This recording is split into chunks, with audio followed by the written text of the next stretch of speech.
नमस्ते भारत, नमस्ते किसान। मैं गणेश किसान फिर से किसान पाठशाला प्लेटफॉर्म पर बलराम किसान जी के साथ में आज हूँ बड़वानी तलुन मामा जी के खेत में हूँ, रवि भाई के। ये 70-30 कंसेप्ट पे रेवा प्लस का पौधा लगा हुआ है। ये लाइन से लाइन 5 फीट और पौधे से पौधे की दूरी 7 फीट जिगजैग में। आइए मैं कुछ दिखाता हूँ आपको। अंदर में कुछ किसान पाठशाला को देख रहे हैं गणेश भाई औरंगाबाद से, और वहाँ पे उन्होंने प्रतिरूप उसका खड़ा कर दिया है। पिछले 3 साल से हमारे साथ जुड़े हुए हैं, लेकिन कुछ किसानों का रेवा फ्लोरा टिश्यू कल्चर देखने का मन था। दूसरा आज किसान दरबार था तो किसान दरबार में आए हुए हैं। ये अंदर भी दिखाता हूँ प्लॉट की कंडीशन वगैरह क्या है। देखने से तो एकदम प्रीमियम दिख रहा है और समझ में आ रहा है, क्योंकि मैं भी कई दिनों से यहाँ पे नहीं था, पहली बार आ रहा हूँ इधर। एकदम बढ़िया, रवि भाई ने तो कमाल कर दिया है। फ्लावरिंग अभी चालू हो गई है।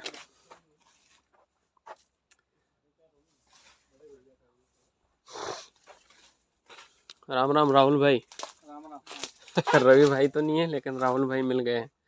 आपका परिचय बताइए, हम लोग कहाँ पर हैं? मैं राहुल जाट, ग्राम तलून, जिला तहसील बड़वानी। मेरा मोबाइल नंबर है 9993955449। ये कब लगा हुआ प्लॉट है, कौन सा है ये? रेवा जी 9 है कि प्लस है? रेवा प्लस है। रेवा प्लस। हाँ, जून फर्स्ट वीक है क्या ये? जून फर्स्ट वीक है। ओके 3 या 4 तारीख का है, 2-3 तारीख में है। ओके। गणेश भाई, आपका भी थोड़ा परिचय नमस्कार। बताइए। मेरा नाम गणेश फकीरचंद सुनेत, गांव सिरजगांव, तहसील कन्नड़, जिला संभाजीनगर। अभी आपने भी प्रतिरूप कन्नड़ में, मैंने 2 बार आया हुआ हूँ आपके पास, तो प्रतिरूप तो जी आपने वहाँ पे छपाई कर दी है। रेवा जी का जी पौधा 70-30 कंसेप्ट, अच्छी ईल्ड। जी कुछ किसान मित्रों को साथ लेकर आए हूँ, जी। तो क्या समझ में आ रहा है? कुछ मित्र आपके साथ आए हुए हैं, तो यहाँ देखने के बाद कुछ अलग समझ में आता है। जी सर, फर्क तो लग रहा है। है ना? बहुत ही बड़ा फर्क है, बहुत बड़ा फर्क प्रैक्टिस में ट्रैक। यहाँ पे आप अगर देखोगे तो 70-30 कंसेप्ट यहाँ कम्प्लीटली आपको समझ में आएगा। नाली पाली, कचरा मल्चिंग, ये चीज़ें आपको हाँ यहाँ समझ में आएगी। और दूसरी बात, आप अलग प्रैक्टिस भी कर रहे हो, दूसरे कंपनियों के साथ भी आपने काम किया हुआ है, जी जैसे किया आपने हुआ है। मुझे बोला। हाँ मैंने यहाँ आने के बाद, देखने के बाद आपको समझ में ये आएगा कि इसके नीचे तक की डंडे की मोटाई और लेंथ, है ना, हाँ एकदम प्रीमियम है और शाइनिंग अच्छा है। अभी पिछले 2 साल से ये भी हमारे साथ जुड़े हुए हैं, लेकिन रेवा पर ही स्टेबल है। इन्होंने भी बीच में थोड़ा सा प्रयास किया था इधर उधर भागने का, हाँ। लेकिन मैंने नहीं लाया, ये खुद पटरी पे आ गए। सेकंड में प्रॉब्लम आता है अदर कंपनी का, और अपना रेवा का जो है सेकंड थर्ड एकदम प्रीमियम जाता है। तो हमने भी उनको ही देखा सर, हमने दूसरी कंपनी के लगाए, लेकिन उनके देखकर तो हमारे भी समझ में आ गया कि रेवा प्लस में कुछ है बात। हम भी पटरी पे आ गए। रेवा G9 में भी बात ही हाँ, है। G9 और आप G प्लस दोनों में खासियत ये की है कि आपका फर्स्ट तो हर कंपनी में आप ले लोगे कैसा भी, हाँ, सेकंड में कैसा आ रहा सेकंड है? में प्रॉब्लम आता ही। आपका सेकंड भी कटा होगा मेरे हिसाब से। रेवा G9 लगा हुआ था ना, सेकंड कट गया होगा सेकंड आपका। कट गया, थर्ड की अभी प्लानिंग है। अच्छा, और अभी आपके पास फर्स्ट भी लगा हुआ है। जी अभी कटिंग पे आएगा। पिछले साल कटिंग पे मार्च में लगा था और कुछ अगस्त में भी लगा है। मतलब कंटिन्यूटी में आपने रखा हुआ है तीनों सेशन में। जी मतलब रामबाग भी लगाते हो, अभी मार्च में लगता है वो रामबाग बोलते हैं। हाँ अभी जून जुलाई में जो लगता है वो मुरुग बाग बोलते हैं। जी और आपका अक्टूबर में जो लगता है, अक्टूबर नवंबर, उसको कांदा बाग बोलते हैं। हाँ तीनों सीजन में आपके वहाँ पे थोड़ा थोड़ा थोड़ा थोड़ा प्लांटेशन आप करते हो। जी। ठीक है, यहाँ देखने के बाद कुछ अलग महसूस हो रहा है आपको? यहाँ 70-30 खेती के मजा यहाँ पर देखने को मिल रहा है, और पौधे की शाइनिंग क्वालिटी और पत्तों में गैपिंग सही है। और अपन जो देखते हैं कि टैगिंग हम्म। टैगिंग भी सही किया है सर। ये टैगिंग का देखो, यहाँ पे वाइट कलर का धागा लगा हुआ है, तो यहाँ केले को आप देखोगे तो ये टर्न हो गया है। हाँ यही आपके पीछे रेड कलर का टैगिंग किया हुआ है, तो ये अभी टर्न हुआ नहीं है। बराबर, अभी स्प्रे हुआ होगा 1-2 दिन पहले मेरे हिसाब से, क्योंकि ताज़ा ही नीचे कटा हुआ है, तो इसके ऊपर रेड टैगिंग है। तो किसान को समझ में आएगा कि मेरे खेत में वाइट टैगिंग वाले कितने बंच आए हुए हैं। मतलब फर्स्ट बार वाइट टैगिंग इन्होंने की हुई। सेकंड में रेड टैगिंग है, थर्ड में अलग रहेगी। तो इनके पास लिखा हुआ रहेगा कि मेरे खेत में कितने पौधों में फ्लावरिंग कब आई थी, तो इसकी कटिंग कब आएगी। तो ये मैनेजमेंट काफ़ी अच्छा है, किसान को समझ में आता है गाड़ी भरते समय। आइए अंदर भी देखते हैं। क्यों सोहन भाई भी यार हमारे साथ में ही हैं है ना।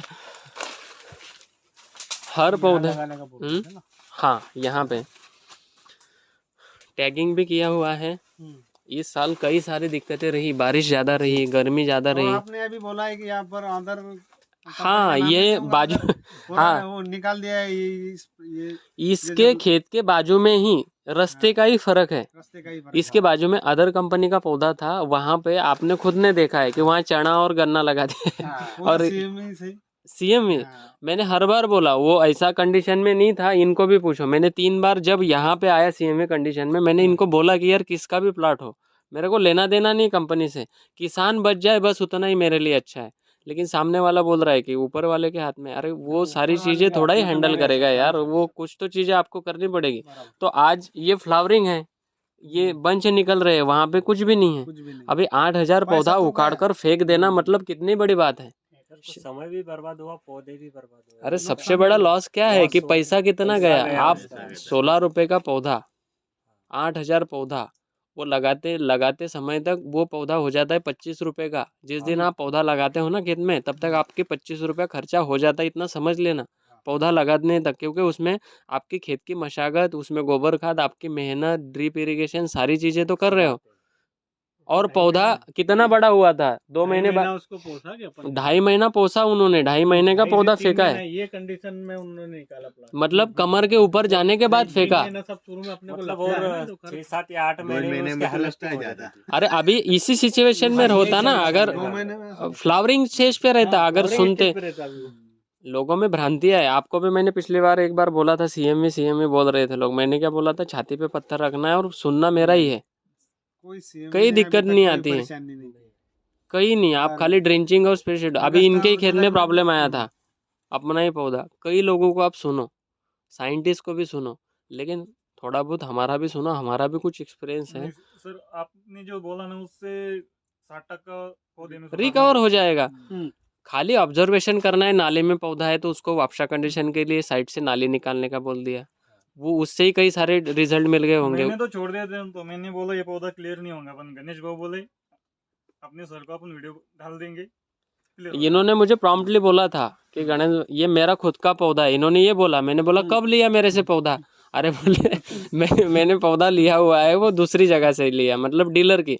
तो डीलर हो या कोई भी हो, उससे दिक्कत नहीं है। आपने तो रेवा का पौधा लगाया तो सीधा मेरा नंबर सेव कर लो गणेश का, और मेरे से बात करो। या अदर कंपनी का भी पौधा लगाया और आपको लग रहा है कि नहीं यार ये चल नहीं रहा है या इसमें कुछ दिक्कत आ रही है, तो डायरेक्ट फ़ोन पे बात कर सकते हो। ऐसी बात नहीं है कि रेवा ही लगाया तो मेरे से बात करना है। आपने कंद भी लगाया तो मेरे से बात कर सकते हो, कोई दिक्कत नहीं है। गाइडलाइन आपको जैसे रेवा के लिए मिल रही है वैसे अदर कंपनी के लिए भी मिलेगी, उसमें दिक्कत नहीं है। लेकिन सोचना पड़ेगा फिर आपको कि किसके साथ चलना है फिर आगे। है ना? अनुभव है ना अपना। हाँ, वो सोचना पड़ेगा। ये बीच में मैंने फिर से बोल रहा हूँ, ये पटरी उतर गए थे। इन्होंने खुद पटरी, मैं वहाँ से गुजर रहा तो घर पे बुलाया था आपने, फिर आ जाओ, बोले यार मैं थोड़ा दुविधा में हूँ और फिर मुझे तो जाना आपके साथ में ही है। तो अभी सही सेट चल रहे हैं। अभी तो ट्रेन पकड़ ली है डायरेक्ट।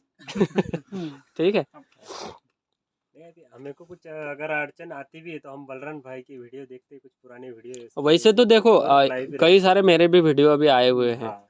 तो हर समस्या का निदान करने का मैं प्रयास करता हूँ हर वीडियो में, कि जिसको जो समस्या आई है उसका वो वीडियो देख के उसका अनुसरण करके वो उसके इसमें अप्लाई कर ले। लेकिन हो सकता है कि समझ में नहीं आ रहा है, मैं बड़वानी में तलून में बात कर रहा हूँ और आप उसको औरंगाबाद आपके कन्नड़ में फॉलो कर रहे हो, तो कहीं ना कहीं द्वंद्व रहेगा। आज यहाँ ठंडी है, वहाँ ठंडी नहीं हो सकती है, तो फिर वो समझना पड़ेगा या पूछना पड़ेगा कि क्या मैं ये चीज़ करूँ यहाँ पे। यस और नो अगर बोल दिया तो फिर आपको आगे बढ़ना है, यस बोला तो आगे बढ़ना है, नहीं तो फिर आपके वहाँ का शेड्यूल अलग रहेगा या फिर उसमें कुछ चेंजिंग रहेगा, उसके हिसाब से उसको आगे बढ़ा देना है। कई लोग यूपी की वीडियो देख के महाराष्ट्र सोलापुर में उसको वो काम करते हैं, तो वो काम नहीं होगा ना। आप सावधा को फॉलो कन्नड़ में करोगे तो नहीं होगा। क्लाइमेट और वातावरण सारी चीज जैसा मट्टी का सारी सबसे होगी। मेन बात तो मट्टी का स्ट्रक्चर अलग अलग है। आपके एक ही गांव में आपके 3 प्लॉट अलग अलग थे। मैं आप पिछली बार आया था तो आपने मेरे से कई सारे क्वेश्चन करे थे, लेकिन मैंने आपको एक ही बताया कि आपके सॉइल स्ट्रक्चर अलग अलग है। हाँ आपको एक जैसी यील्ड मिलेगी ही नहीं, और एक समान फ्लावरिंग एक बार कटिंग ये होगा ही नहीं। लेकिन जो लेट चल रहा था वाइट मिट्टी में, हाँ हाँ उसका फ्लावरिंग कैसा आया? एक- आपसे 3 किलो ज्यादा ही बंच में वेट आया हुआ होगा, और हाँ। क्वालिटी भी आपसे ज्यादा ही आई होगी। ज्यादा। ब्लैक से उसमें अलग ही आती है। हाँ हाँ तो ये हमारे थोड़े थोड़े देखे हुए समझे हुए पॉइंट है, इसको ही हम लोग लोगों में परोसने की बातें कर रहे हैं। ये मतलब सिंपल सा फंडा, सीखना और सिकान बस। जहाँ नहीं पता है वहाँ सीख लो, जहाँ पता है वहाँ पे सब बोल दो, बस वही काम चल रहा है। ठीक है, ओके।